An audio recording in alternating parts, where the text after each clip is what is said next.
কি করতেছেন? আমাকে ছাড় দিন, আমি করে দিচ্ছি। তোমরা তোমরা এখানে কেন? হ্যাঁ, বের হও, বের হও বলছি। ম্যাডাম ফিরোজ স্যার ও তার মা বাইরে গেছে, আপনি বাড়িতে একা। আমাদের বলুন কি করতে হবে। কিচ্ছু করা লাগবে না, তোমাদের কিচ্ছু করা লাগবে না। এখানে আসছো কেন? বের হও। এখন যদি এসে দেখে ফেলে আমার সর্বনাশ হয়ে যাবে। বের হও বলছি। ম্যাডাম কেউ দেখবে না, আপনি এখানে দাঁড়ান, আমরা আপনার সব কাজ করে দিচ্ছি।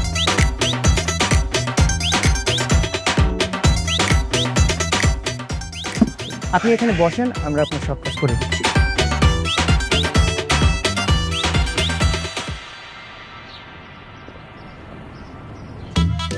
আমার তাড়াতাড়ি রাখো, তোমার এই মোহন দর্জির কাছে দিয়ে আমার আরেক জায়গায় যাইতে হবো, কাম আছে।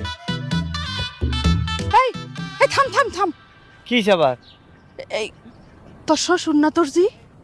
হ, তাইলে আমরা হুদাহুদি এই মোহন দর্জির কাছে যাইতাছি কে? হ্যাঁ, ঘরের যতগুলা কাপড় আছে সেলাই মানে ছিঁড়া ফাড়া, হেডি তোর শ্বশুরের কাছে দিল্লি তো হয়ে যায়। হ্যাঁ, সেলাই করে দিব। তো ভালো কথা কইছো, তাহলে হেরে দিয়ে করো, আমাকে টাকা পয়সা দেবো। হ্যাঁ। লো লো, আরে তোর ওই যে প্রতিবেশী আছে না, হ্যাঁ। হেডিও ছিঁড়া রয়েছে, হেডিও দিয়ে তুমি। ঠিক আছে, আরে আমাকে পালু মুড়ি থাকলে ওডিও দিও।